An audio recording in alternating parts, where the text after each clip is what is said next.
Welcome back to the Rebuttal Podcast, where we break down case law, calamity, and chaos in the legal field. My name is Reb Maisel. I am once again your host, as I always will be. And today we are absolutely breaking down the calamity, the chaos, the law that derives from cases, but also statute. There's also another thing that they don't really teach us in law school, that's for sure, about the law, right? You can also get law that we like to call the streets, right? Laws from the streets, the unwritten rules that we abide by to keep the streets code of procedure in check, right? Because it's not so much a written down situation, okay? Not everyone can be a founding father with enough money for a quill and some ink, okay? And a slaver 700.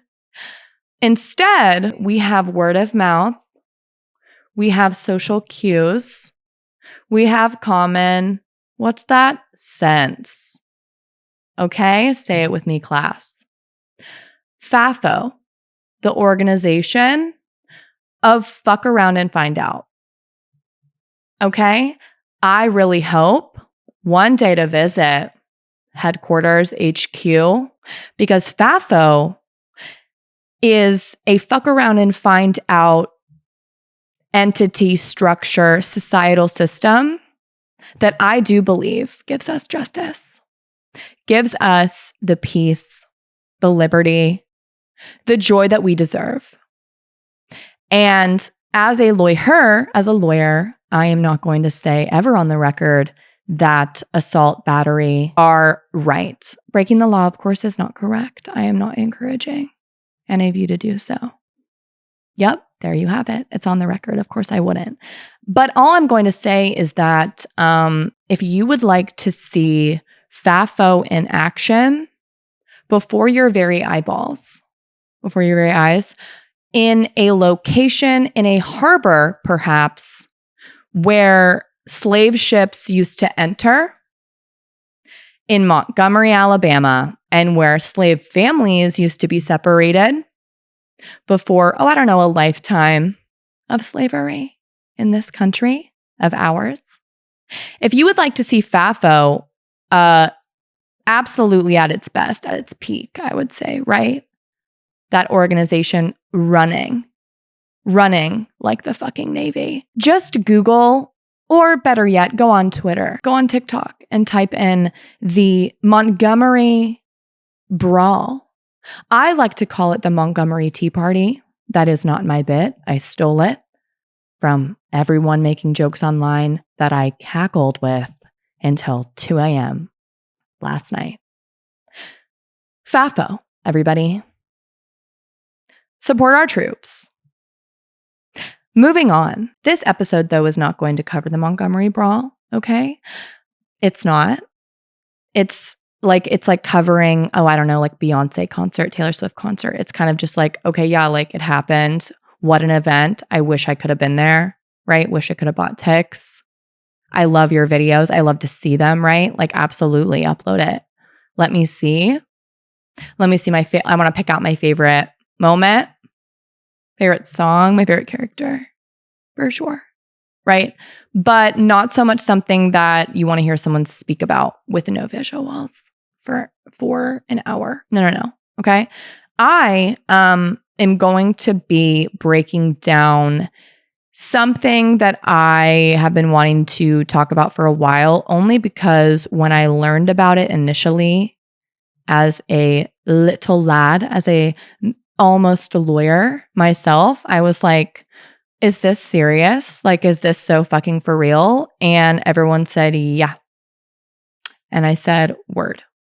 So today's episode, we are in for a treat. We are in for a dollop of joy, okay? Because for fucking once, we get our lick back. We get a W in the grand scheme of things. We get a defendant on the W side of the motherfucking fence. Thank you. I know it's been a while since that's happened. I don't think we've even had a case where that was the ultimate conclusion. But I am happy to bring it to you now in this scenario. For sure, absolutely. And not because, right, you're probably thinking, why would you root for a defendant? Isn't there a crime involved? Just you wait, okay? Everyone keeps, look, crimes are victimless for sure. I'll say it on the record. There's no such thing as a victimless crime. Yes, there fucking is. Yes, there fucking is. Okay? Sometimes crimes are funny.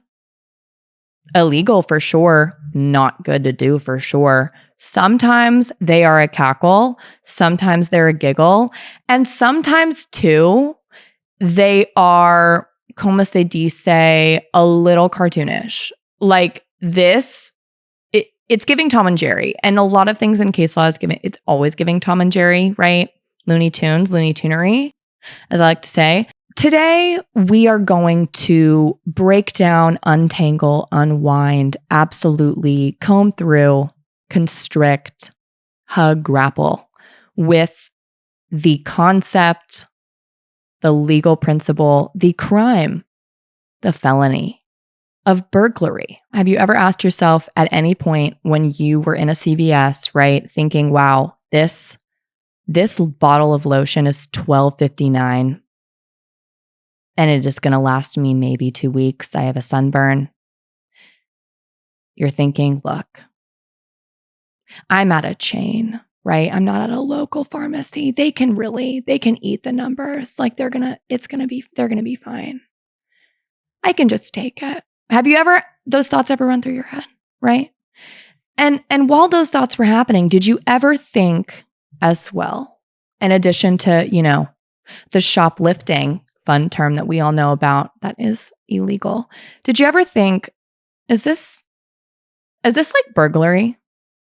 Is this burglary? Is this robbery? Right? Why did you probably not think about those first? Why do you think that is? You probably thought about robbery first before you thought about burglary. Probably in the grand cascading waterfall of things, if you were really sitting there staring at this dumb, overpriced bottle of lotion, okay, lotion, you were probably thinking shoplift. And then if you sat there long enough, really stretched your brain cells, like you were really on a guilt trip, you were really soul searching, okay, in that aisle 11 on a weird carpet, you probably would have thought robbery, like robbing a store, okay? And then after that, maybe, burglary. The term burglary would have crossed your mind, but like doubtful. There is probably a reason for that. And that's because if you can imagine, y'all are smart people. I assume everyone who listens to me and clicks this episode is brilliant, of course. You know that there are legal important distinctions. The three main terms that are different and legally significant, okay, are larceny, robbery, and burglary. Those are the three terms that we're going to dissect really quick for purposes of this case, for you guys to kill it. Because what in the actual frick frack paddywhack is burglary? Can you tell me? If you can, amazing. How was your law school class? How was your day at work? As a practicing attorney, love you so much. Burglary is defined as the nighttime breaking and entering of a dwelling house with the intent to commit a felony therein. If you really think about that, that is a lot of elements, don't you think? I agree. You need a breaking, you need an entering, you need a dwelling house, you need intent, and you need intent to commit a felony. Where? Therein. It's a lot, right? It's a lot. And it's a lot more than people would think. Because most people think burglary is just like, oh, you break into a fucking house and you steal shit. I mean, period. Amazing job. But the thing about burglary that is going to be importante is that all of the elements, okay, typically do, right, happen with the classic burglary of like, you know, you break a window and you crawl through and you grab someone's dining set and you bounce. That's burglary for sure. I could say it's burglary probably in most states, okay? But the general old rule of burglary required that it be at nighttime, which is hilarious to me. I'm like, whomst says that it's nighttime? Like, who the fuck? Like, what if it's a Twilight moment? What if it's Breaking Dawn, not the Twilight movie, right? Who decides that? And they were like, oh, damn, you're so right. And back in like the 1800s, okay, in the 1800s, they were like, nighttime is going to basically be any time you can no longer make out the face of your intruder. That's nighttime. That's nighttime. And immediately, as the lawyer that I am, I'm thinking, okay, so turn on a light. Like what? Like, so burgle in the bright time. Like burgle with a strobe. Like burgle with a fucking floodlight over your fucking forehead and be like, hi, it's me. Like, you're kidding. Okay. But it used to be just a nighttime moment, a nighttime thing. The moment that it was breaking dawn, it was daytime. Okay. It was a daytime. It was a sunset, right? Golden hour. That would have simply probably just been larceny or maybe robbery if someone's home. We'll get to it. Okay. So no longer, as you can imagine, the nighttime element is required. Okay. You can indeed burgle someone at noon. Shocking. I know. Please, if you're listening to this, like prior to a B&E, consider a few things. That's all I'll say. That's all I will say. Okay. But if it's daytime, you're not cleared. You are not cleared for takeoff. FYI. What is a dwelling house then? What is the dwelling home? What is a dwelling situation? Traditionally, okay, and in some states still, a dwelling home is still where the intimate activities of the dweller take place, quote unquote. So like a detached shed far away from a home on like property, if you broke into that, would very much be questionable based on the law of whether or not breaking into that shed counts as the dwelling home. Because that's not really intimate activities are taking place. Does that make sense? You understand why there's a distinction? Amazing. But like dwelling house, okay, is literally what you think it is. Where people are fucking living. So dwelling home can be a fucking mobile home. Dwelling home can be a motel room. Dwelling home can be your vacation house. Dwelling home in California, I know for a fact, can also be a place that has been abandoned because of a natural disaster. Okay? So like a fire, a flood, earthquake. If you go into that place and claim like, oh, well, no one's living here anymore, right? Dwellers are not here anymore. Still counts as a burglary in California if you, right, satisfy all the other elements because it was only vacated because of a disaster. But, okay, if you have a what was previously a dwelling home but is now not because no one's living there. For example, if you like sold your fucking house and it's not yours anymore, but they haven't moved in yet.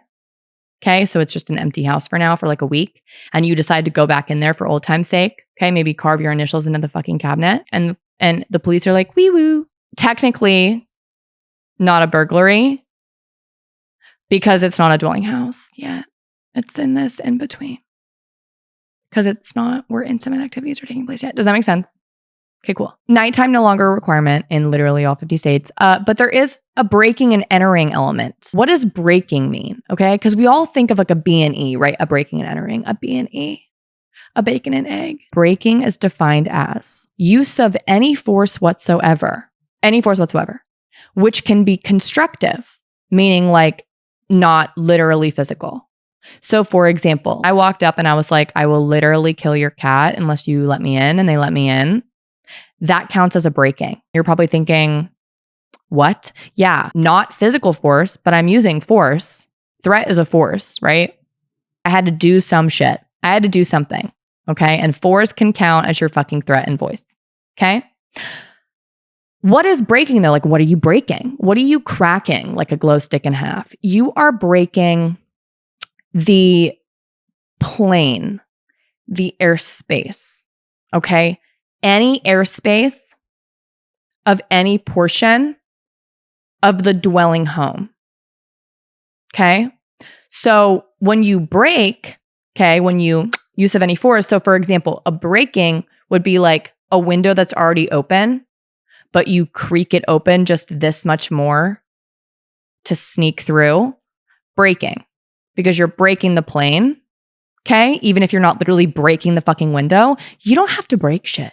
Shit can be kosher. You can twist an unlocked fucking doorknob and waltz fucking through. You can literally like do literally anything. Literally any force, like any force, like boop, little boop. If you're in a state where breaking is still required, okay, which is like not a lot of them, okay, anymore, because as you can imagine, right, skinny bitches could squeeze through that fucking window for sure. Squeeze through that already open window, okay? For sure, that's an entry, right? You're breaking the airspace of the dwelling home for sure the moment you're crossed through that window. But then they'll claim, well, I didn't break shit. I didn't break a goddamn thing. Why? Because everything I took was just out in the open on a surface. And then I squeezed my skinny ass right back out.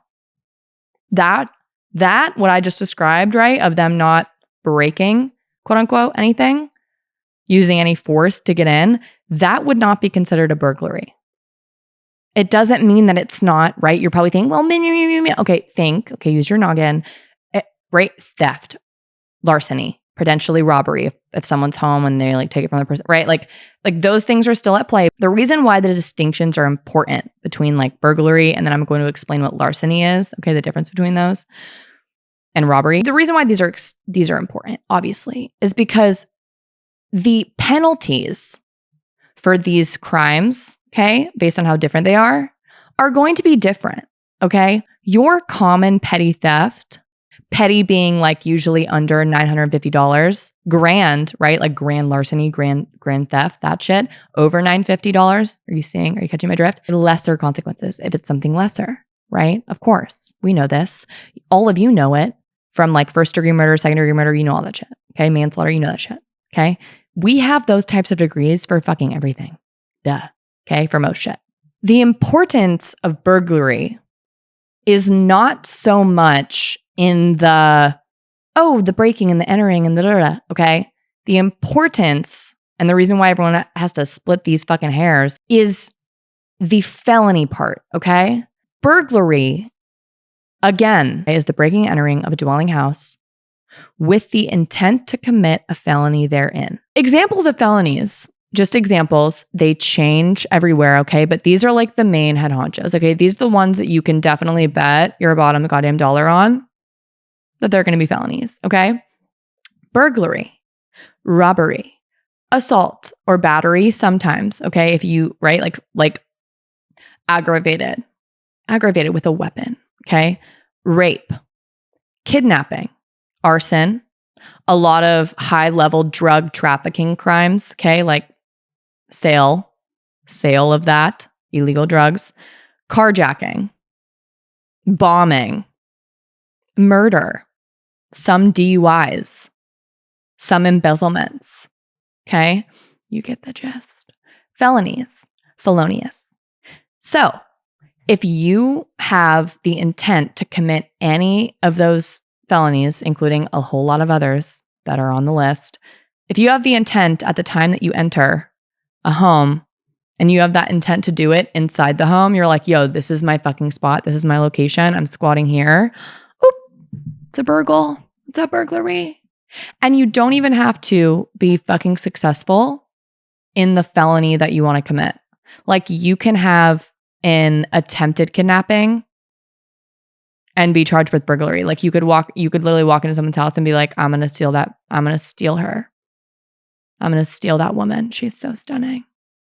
And she's like, no, you're not. And you're like, damn, period. It can literally be like the most nonviolent standoff. Like it can literally just be like her being like, get the fuck out. And you're like, damn, okay. But if they can prove that you had the intent at the time you were entering to kidnap her inside, even though you fucked it, even though you botched it, right? Like you do everything else in your life. You moron.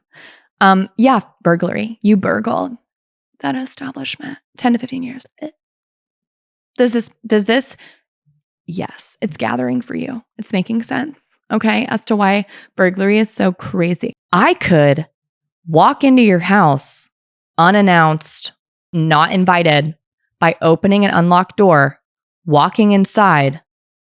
At the moment that I opened that door, I thought to myself, you know what I intend to do at this moment of entry? I intend to commit tax fraud inside. And then I walk in, get on my computer and commit felony tax evasion, and then leave. That is by definition a burglary. The issue with burglary, is that, of course, as you can imagine, with the way that burglary has evolved, especially because the intent of burglary is to primarily, in the beginning, was to primarily prosecute people who were breaking into people's homes, dwelling home. The way that it's evolved has been such that states across the nation, have so many statutes now to prosecute and criminalize commercial burglary. So like burglarizing like a CVS, for example, right? Even though it's not a dwelling house, okay? But even in those instances, always burgling a dwelling home is very much a felony. Higher penalty for sure, because it's inherently dangerous, higher risk. You're probably thinking, what is a felony? Oh my God, really bad crimes. Yeah, no, for sure. Basically, there are 3 types of crimes, okay, that anyone can commit. Me, you, or Cindy Lou Who. You can have an infraction, which is like a traffic vio, okay? Like literally no potential for jail or custody, okay? Any infraction, that's no potential. So like, you're like, well, DUI, yeah, of course, I'm going to get to that, bitch. Okay, can you give me a fucking second? Okay, let me speak. Let me fucking speak. Infraction is where there's literally no potential. There has to be no potential, okay? Some traffic vios can be misdemeanors or can be felonies, like for sure. Some can't, literally can't, okay? Infraction, no chance of custody ever. Misdemeanor, or second level, can be state or federal. Any potential for jail or custody, where that any potential is still less than a year of custody, okay?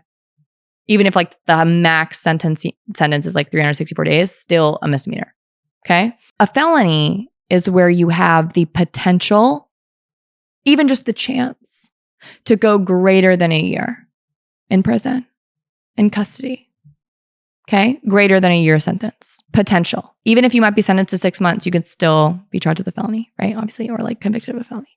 Does this make sense? Amazing. Okay. So you can probably fucking imagine that not every crime is cut and dry, as you may say, okay? Not every crime is going to be, yep, that's what you committed, so this is what it's going to be a felony. No. There are so many crimes that we like to call wobblers. Why, you may ask? Okay, I'll tell you.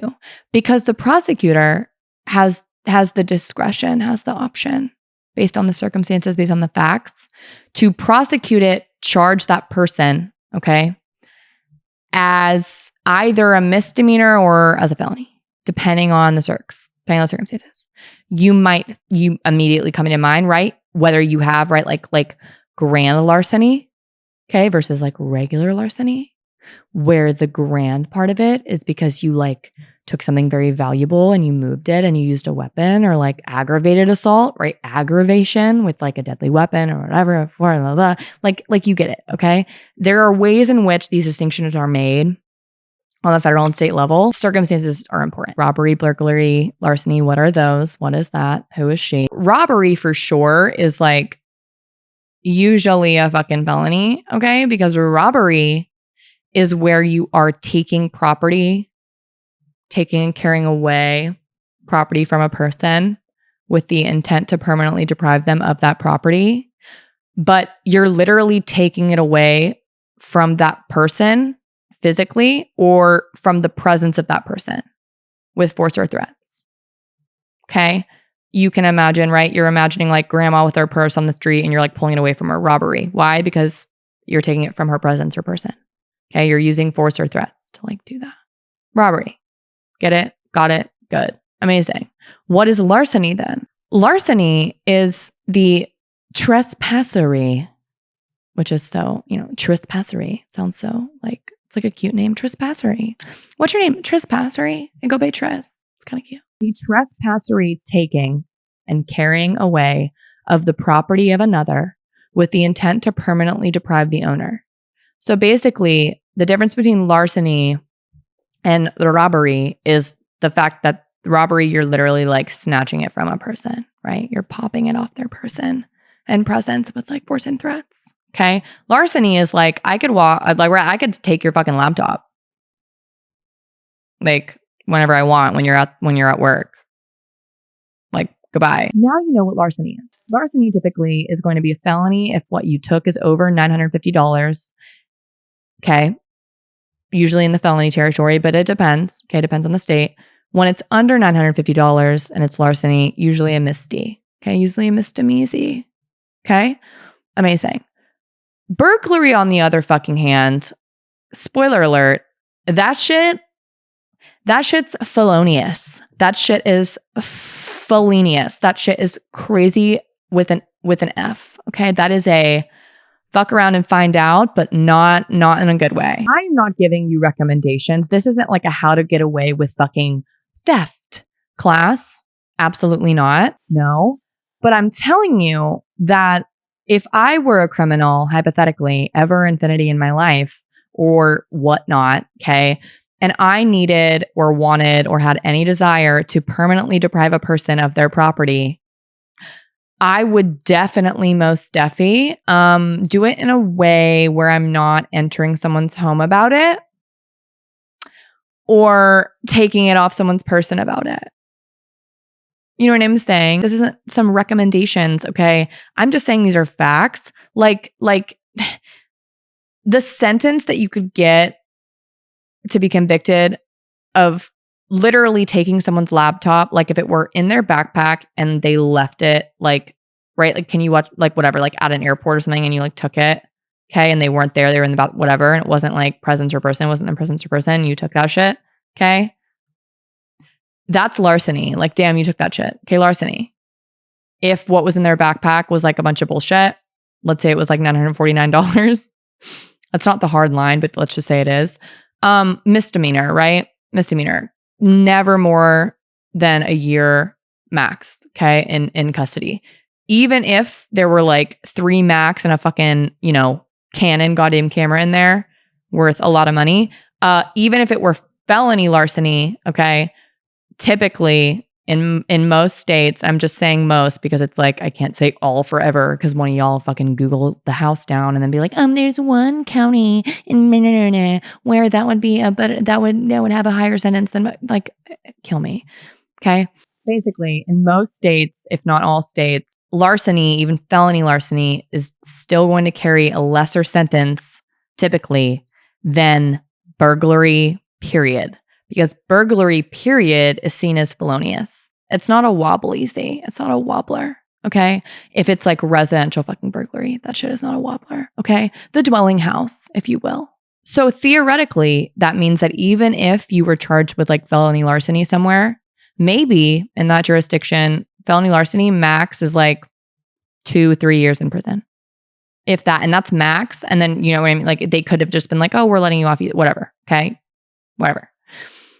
If you had stolen the same fucking backpack of Canon camera and bullshit laptop and whatever the fuck, okay, and instead of just taking it off the ground when someone left it there at the park, you simply open an unlocked dorm room, for example, in college. Oh shit, this door's unlocked, and walked in and took someone's laptop. No one was in there. And you left. Yeah. Burglary? That's a burgle. That's a dwelling home. Potentially like 10 to 15 years. 10 to 20. Like, that shit can be cray. The intent to commit a felony therein has to be intent that you have at the time that you enter. That is still pretty solid. That is still like pretty period common thing to require, okay? If you walk into someone's home in a jurisdiction where they require intent to commit a felony, inside the house to happen like at entry, okay? If you walk inside someone's home with an appetizer and the Super Bowl on, and at the time you walked in, you were chilling with no felonies in mind, with no felonies afoot in your noggin. And then by halftime, you were like, I kind of feel like stabbing somebody right now. You didn't commit a burglary because you didn't have intent at the time that you entered. Okay.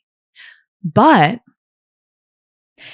in some jurisdictions, you don't have to have intent at the time of entry. You can flip a switch while you're already inside and be like, oop, it's felony time. And then you can be literally convicted of, like I said, right? Let's think of a felony. Okay. Arson.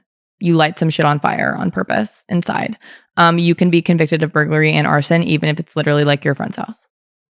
You don't have to have unlawfully entered a home. Entry is just like the airspace. Do you know what I'm saying? You could burgle your friend's house that let you in. Like, it's not like a vampire situation where like you need permission, okay, to like not commit a burglary. Like, you can have full permission. You can have permission to come in and fully commit a burg. You can commit a burg with or without, okay? Fun. Isn't it fun? Don't you see how this can be a clusterfuck?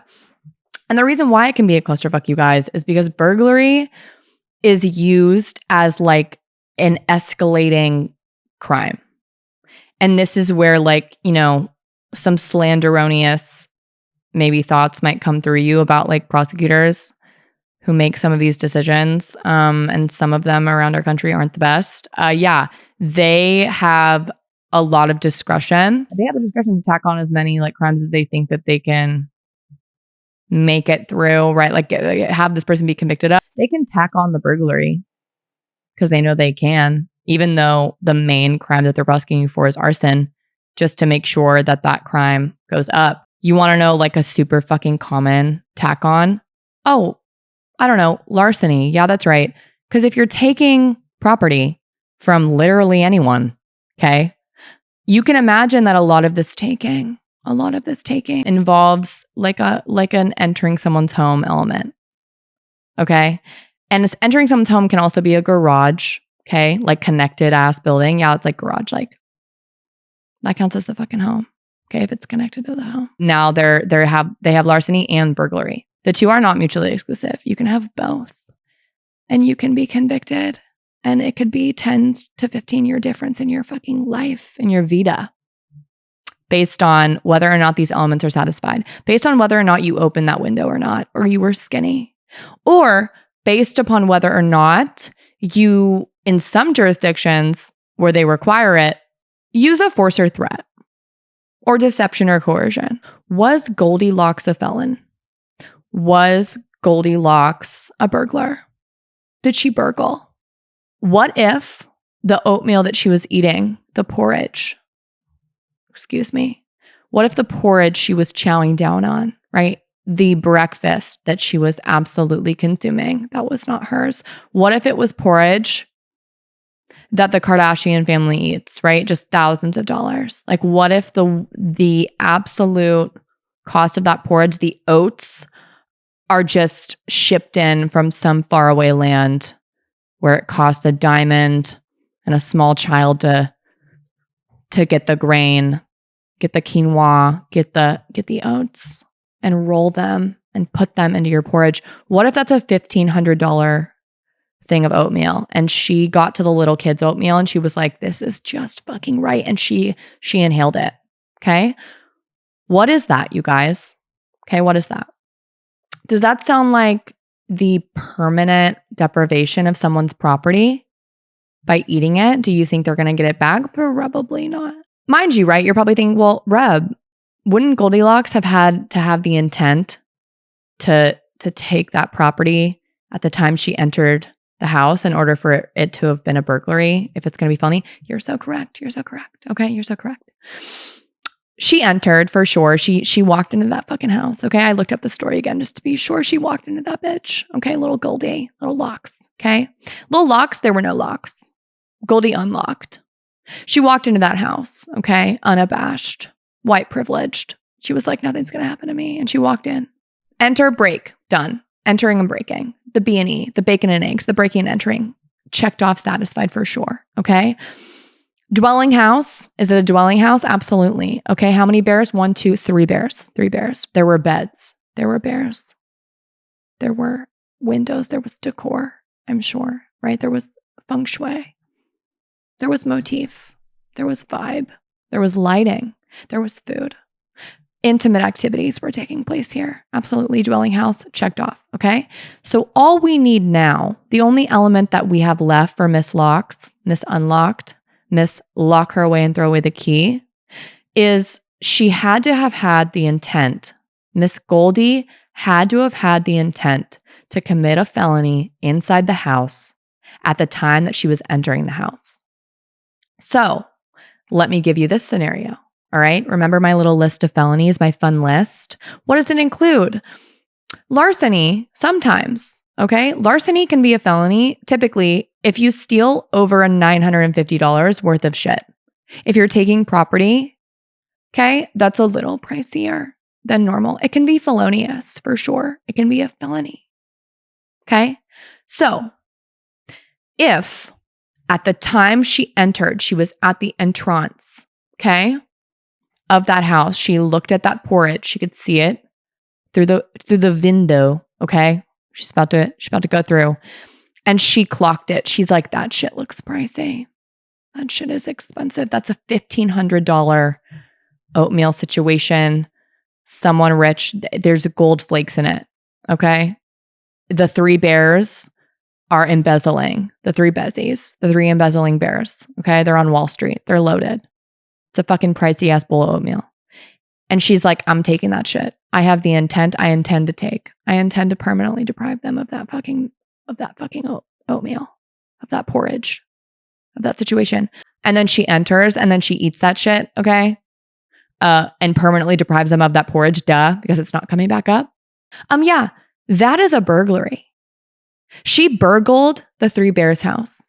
She didn't have to steal shit, technically, what we think of, right? Grab the money and run. Oh no.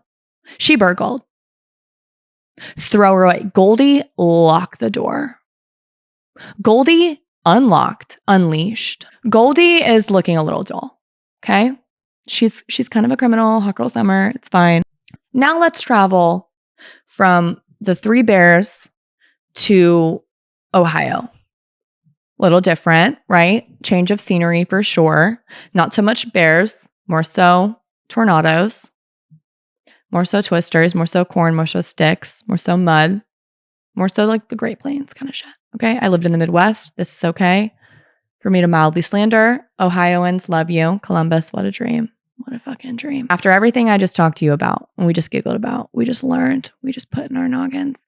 This case is going to make you go into a tizzy, and I'll tell you why. This case involved an Ohio statute, Ohio specific statute, that defined burglary as basically, right, dwelling house for sure, okay, entering for sure, no breaking required. No breaking required, okay, but I already talked about that. Just an entry with the intent to commit a felony therein, okay, felony therein. For sure, at the time of entrance. But they also added an element where they required that somebody be a little nefarious about it. Okay, and that's all I'm going to give away for now. Timothy Huff testified that on the afternoon of September 18th, 2020, he was landscaping at his home when he heard a car with a, quote, loud muffler. This apparently alerted him, quote unquote, and he briefly went inside his house to retrieve his cell phone, as one does in a gated community when a noise occurs. When he came back outside, he made eye contact with the driver of the car. Huff watched as the driver drove past his house to a monastery up the road. Maybe it's not a gated community because you live right next to a monastery up the road. Maybe it is. Why are we worried about loud mufflers? Like there's a monastery involved. This sounds like another fairy tale. Do you know what I mean? Like a driver, a guy doing landscaping, and a monk walk through the door. Like, is that what a monastery is? Look it up. I don't care. Donald Bertram is the driver of this car. Okay. Huff watched as Bertram drove past his house up to a monastery up the road. When Bertram reached the monastery with his car, he turned his car around, flipped a U, drove back down the road, and then parked the car on the road near the end of Huff's driveway. Huff testified that Bertram then exited his car after safely parking. I'm sure it was a parallel park job, right? I'm sure it was a perfect 3-pointer. After he parked it calmly, safely, apparently a little noisily, but what are you going to do? Maybe it's a cheap car. Look, in this economy. Bertram then exited his car and started walking toward Huff's garage, which was, as I said, wide ass open. Huff told the jury that as Bertram approached the garage, Bertram was acting, quote, very cavalier and, quote, had no sense of urgency at all. He's vibing. He's living. He is not urgent. He is Cleveland Cavalier. Oh yeah, I went there. Yep. Thank you. I expect y'all to laugh. Please God. Huff watched as Bertram strolled into the garage, into Huff's garage. Huff watched him do this. Huff is standing there in his yard, stares at Bertram, who's looking cavalier, no urgent, not urgent at all. Walks into his garage with a smile on his face, quote unquote.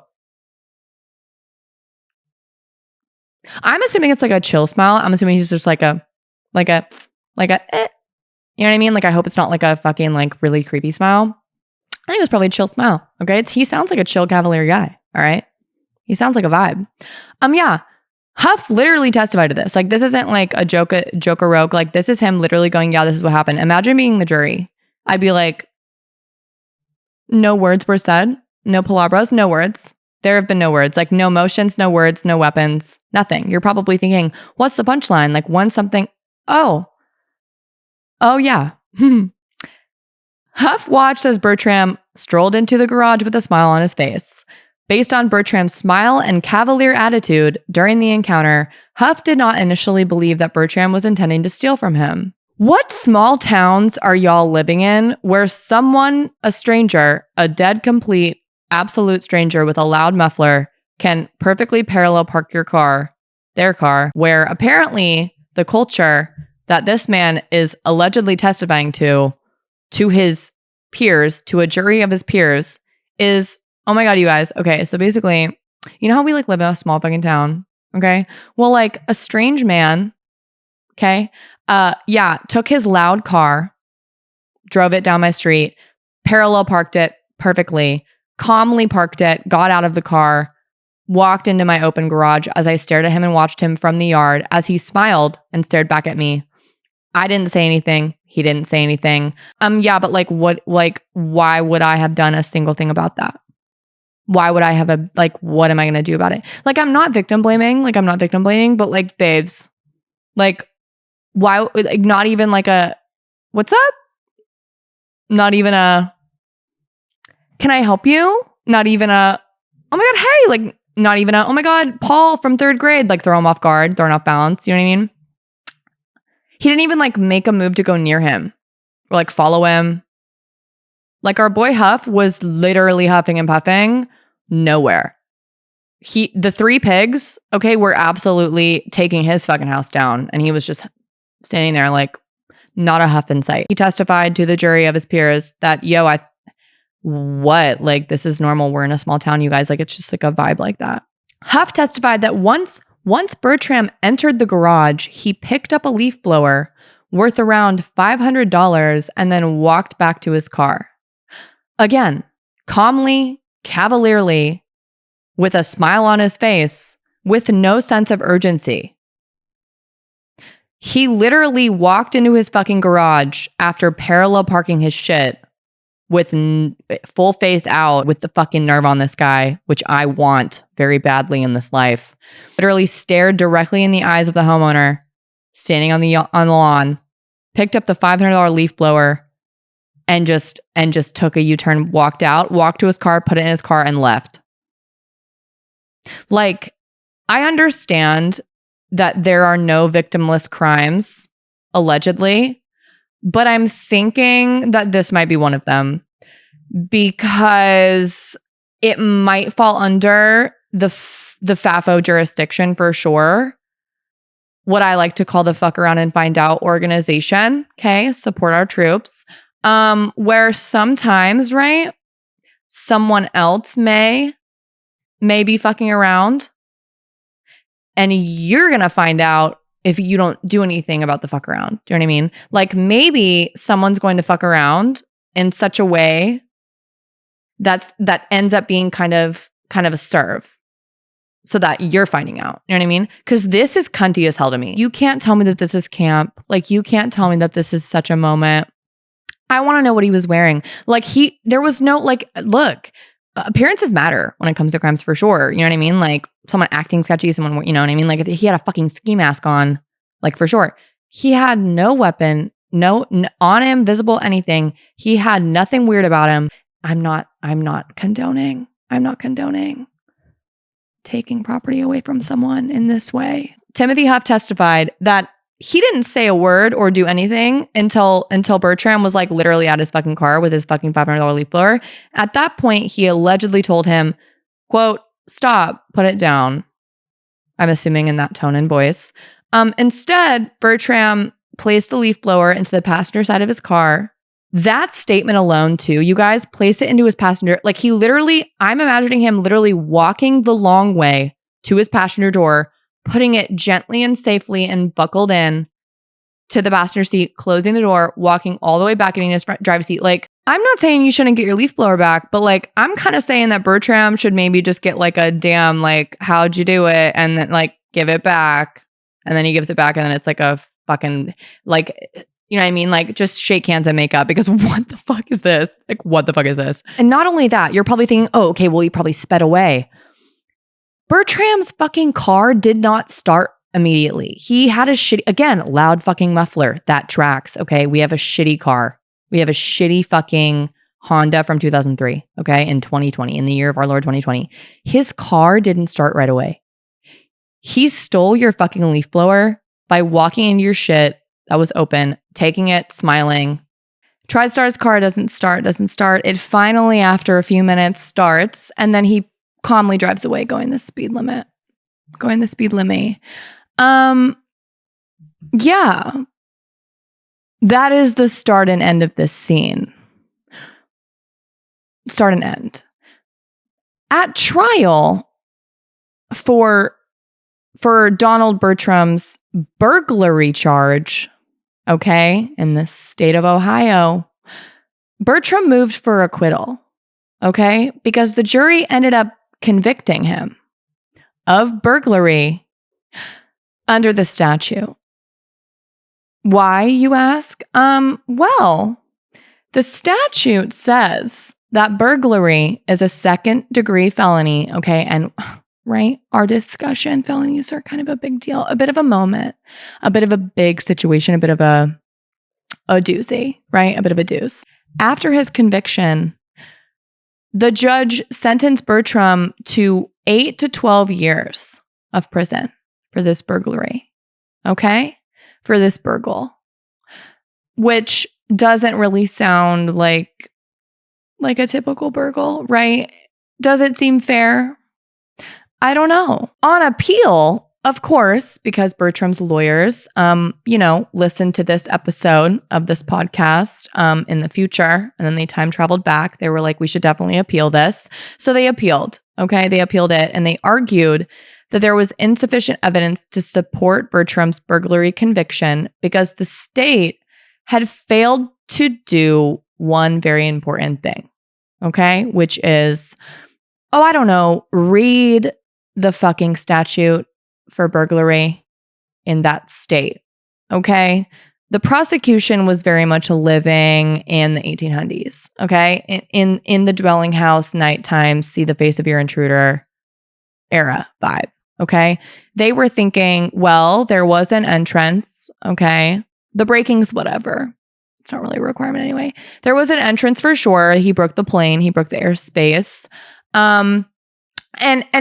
we believe we do indeed declare and believe and think that we proved by circumstantial evidence that he for shizzy for sure intended to commit a felony therein, that felony being larceny. Okay, larceny. And I guess like grand larceny, right? The upper level larceny. In Ohio, I know I mentioned that the leaf blower was $500. Apparently that's the threshold. Okay, it's not a $950 threshold. It's like a $500 daily threshold for like between felony and not.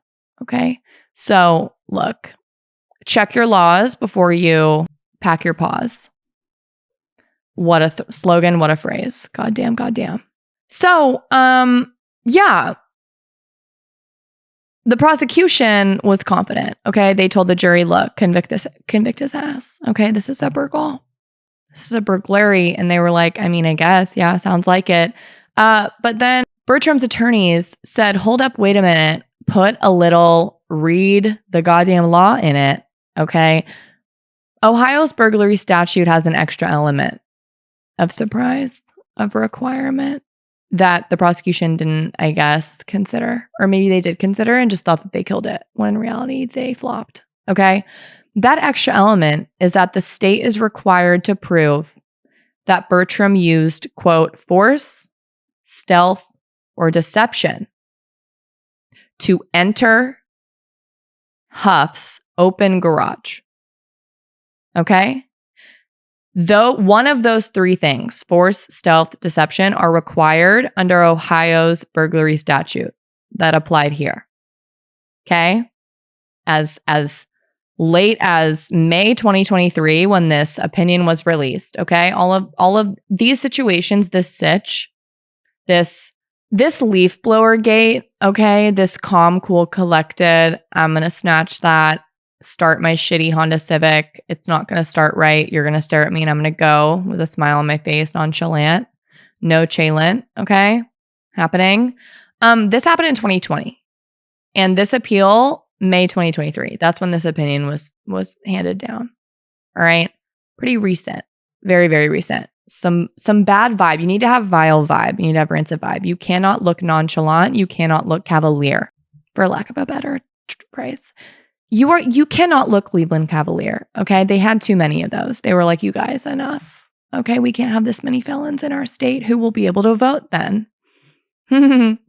Yeah. Felons can't vote, if you didn't know that. Google it. I know. Sucks, right? That's why these distinctions matter. Because you get a lot of shit taken away from you as a citizen of this country if you're a felon.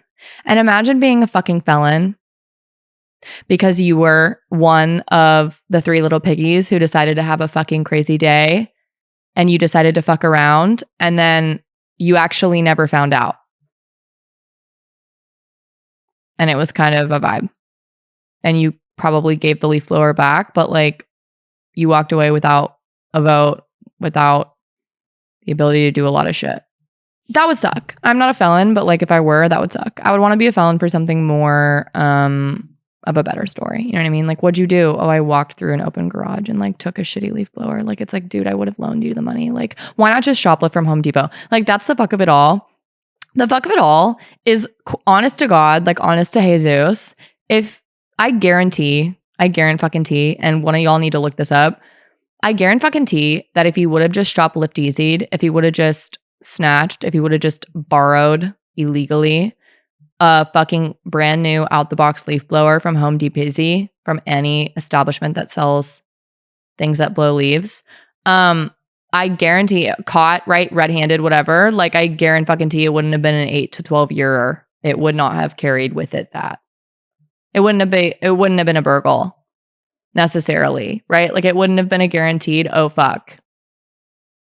That's why you need to think, okay? I remember the beginning of our episode when I was like, this is not how to get away with burgling. This is simply think twice, okay? And then think a third time. And then throw in a fourth for good measure. But then once you're in process, right? Once you're doing it, once you're in process, look around. Take stock, as I say. Okay? Take stock of the locale. Take stock, drop a pin. Think, am I in a dwelling home? Could intimate activities occur here regularly? Sleeping, for example, gallivanting, cooking, living in a room where people dwell. If that is the case, maybe take it outside, maybe take it to the yard, maybe take it to the street, maybe take it to like a public trans area, right? If you're going to do some nefarious shit. Because goddamn, 8 to 12 years is between you and an open fucking garage, an airspace. Thank you. The Court of Appeals, okay? The Court of fucking Appeals rejected Bertram's argument that he didn't use force, stealth, or deception, okay? On appeal. They said, no. Huff's testimony showed that Bertram's, quote, attitude and demeanor had deceived Huff into believing that Bertram was not intending to trespass into the garage and steal the leaf blower. Additionally, the court opined, meaning their fucking opinion, meaning they believed, meaning this is their fucking conclusion, that, spoiler alert, the Supreme Court was like, what the fuck about? Okay, the Supreme Court said nah. So think about that. 2 bitches got it wrong. The trial court and the Court of Appeal, and the Supreme Court said, this is why I'm the supreme crunch wrap of the moment, of the vibe. The Court of Appeals said that Bertram's, quote, conduct could be construed as sly behavior in an attempt to avoid the impression that he intended to steal the leaf blower, unquote. Thus, the Court of Appeals held that the state had presented sufficient evidence to establish that Bertram, quote, trespassed by stealth or deception. You guys heard the testimony, putting on a smile, not acting like a fucking weirdo. Sly as hell. Damn. That guy was slick. That's why this is so camp. Imagine acting so calm, cool, collected that it flips a U-turn on you, and that's now classified as fucking deceptive sly. Like, that's why it's camp to me. That's why it's so, like, cunty. It's not because I'm like, yay, steal shit. This is because it's literally like, damn, too normal. We're scared of you. Like, so next time, I don't know, like, look, listen. If my rebuttal on this is literally going to be, hey, think about doing your crimes with a smile and a good, cool, cooperative attitude, and also drive a shitty car and have it not start 4 times, like, that is such a moment. We'll see. So, all right, the Court of Appeals held that the state had presented sufficient evidence to establish that Bertram, quote, trespassed by stealth or deception. So they upheld his conviction and his 8 to 12 year prison sentence. Let's see. The Supreme Court accepted Bertram's appeal up again. Okay, you got another shot, got another step, got another ladder. They accepted it. They were like, give me this immediately. Cause really, right? Really? And they started their opinion by quoting the exact sentence from the Ohio burglary statute that he was convicted under, which says, quote, to prove trespass by stealth or deception in a burglary case, the state must show that the trespasser actively avoided discovery or used deceptive conduct to gain entrance to the structure. No offense to our victim, okay? No victimless crimes. But our boy Bertram, our boy Donald, okay, Donald was not ducking. I genuinely believe that he is in some way, shape, or form part of, or maybe a former member of the fuck around and find out committee, right? My faffos, my faffriends, because this is a level of I don't give a fuckery that I truly admire, right? Like president and CEO of ID Gaffistan, like foreign ambassador at the very least. Okay. Actively avoiding discovery, you mean having to jump your battery in the middle of a situation. The Supreme Court, okay, had a rebuttal, a Reb Maisel pulse. They were like, you know what? I also love the Fafos, and we think we should throw him a bone. So this is going to be one of our rare defendant W's. Hopefully not rare, okay? Hopefully not. A defendant win. A prosecutor L. All right?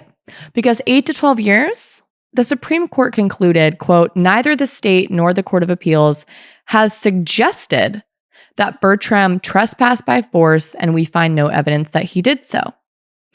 Bertram contends that, quote, although the record shows that he trespassed on Huff's property with the purpose to commit a criminal offense, apparently he conceded that. Okay, apparently that was out. There is no evidence that he accomplished the trespass by stealth or deception. The Supreme Court said, we agree that the state presented insufficient evidence to prove that Bertram trespassed by stealth or deception. Thank you. Finally, a no shit. Finally, a period. Finally, a high five. Okay? Deception, quote unquote, means knowingly deceiving another or causing another to be deceived by any false or misleading representation, by withholding information, by preventing another from acquiring information, or by any other conduct, act, or omission that creates, confirms, or perpetuates a false impression in another, including a false impression as to law, value, state of mind, or other objective or subjective fact. Blah, blah, blah. Stealth is defined as, quote, intended not to attract attention, or any secret, sly, or clandestine act to avoid discovery and to gain entrance into or to remain within a residence of another without permission. The state, the prosecution, asserts to the Supreme Court that Bertram's, quote, cavalier attitude and sly behavior were deceptive conduct intended to mask his intention to steal the leaf blower from Huff's garage, and that the evidence satisfied the element of stealth or deception. But the Supreme Court said, the prosecution's interpretation of these words is actually completely contrary to the fucking plain definitions of them. Actually, here the evidence, quote, utterly failed to establish that during his trespass, Bertram engaged in any secret, sly, or clandestine conduct. Bertram did not act to avoid his discovery or to reduce the chance of his being noticed. Oh, on the contrary, he was out and about. He was locked and loaded. He was Goldie unlocked. He was Goldie locked in. Okay, but absolutely nice about it. Nor did Bertram deceive, mislead, lie to, or trick Huff into granting him entry into the garage. Correct. Huff simply decided not to huff and puff. The evidence presented at trial reveals that the loud muffler on Bertram's car alerted Huff to the car as Bertram drove past Huff's house, which is important for like the stealth part, right? Like, what is stealth about? A fucking loud ass muffler, not intentional, not souped up. Okay, fucking Mazda from 2003 driving down the road. Like, what is stealth about loud muffler? Maybe the getaway car should have been a bike if you were trying to go for stealth. Like, literally, like, maybe literally my rebuttal is going to be choose the loud fucking shitty car. Like, no stealth. Basically, no stealth. Okay, the court was like, that shit wasn't stealthy as fuck. Huff heard y'all. Huff heard your ass. Not stealth. In fact, the two made eye contact and Huff watched as Bertram drove up the road. Huff became suspicious and went inside to get his cell phone. Bertram did not try to conceal his car or wait until Huff went away before entering the garage. Nope, parallel parked that bitch. Yep, stared at him while he did lawn work and was like, period, walked right in. Instead, Bertram parked the car close to Huff's driveway and in Huff's plain view. According to Huff, Bertram acted cavalier, had no sense of urgency as he moved toward the garage with a smile on his face. In the full view of Huff and without saying a word, Bertram walked toward the open garage in broad daylight, entered it, and then grabbed Huff's property and left with it. Quote unquote. After examining this evidence in the light most favorable to the prosecution, because, oh yeah, after a conviction, that's the standard to get it overturned, light most favorable to the cops. Quote, no rational trier of fact could have found the essential elements of the burglary offense beyond a reasonable doubt. So basically saying to the jury, you ain't shit, you're trash, not rational, what in the fuck? Okay? Bertram did not commit burglary under Ohio law because he did not gain access to Huff's garage by force, stealth, or deception. Period. Conclusion. Shut the door. Ended. That is the holding. Burrito. Okay? So, burglary conviction out. But, okay, quote unquote, this does not mean that Bertram is not guilty of a crime in this case. Bertram conceded that the evidence of his conduct sufficiently proved the offenses of criminal trespass and misdemeanor theft. Supreme Court has held in Ohio and also in most other places, when there is insufficient evidence to sustain a conviction for one crime, but sufficient evidence to sustain a lesser included offense of that crime, it is appropriate to modify the verdict accordingly without ordering a new trial. Okay, saving money.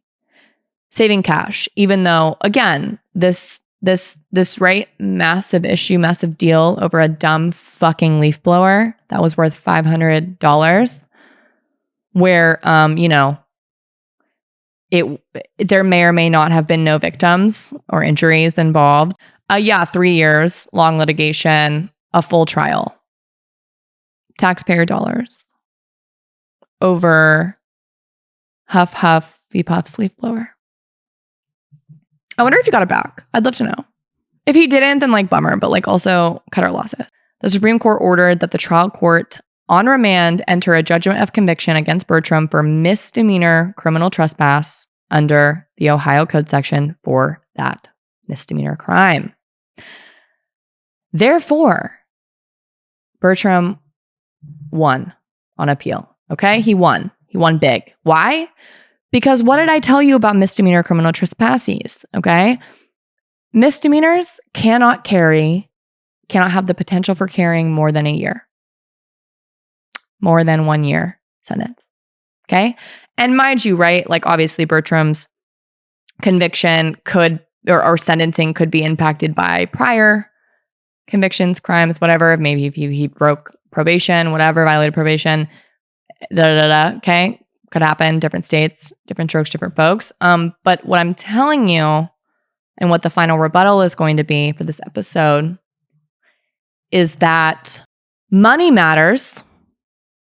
Prices of things matter when it comes to committing crimes, right? Check your laws before you fill your paws. This episode is not necessarily called How to Get Away with Burglary, but it's close. And you shouldn't do it. Thank you so much. This has been the Rebuttal Podcast. Thank you for joining. Watch on YouTube. Watch my facials, watch my expressions, watch the graphics. High-level work we have going on over here at Reb Incorporated. Be safe. Shut your garages. Look out for each other. Don't take other people's shit. Don't go into someone's dwelling house and commit felony tax evasion therein. Take care of each other. Love you.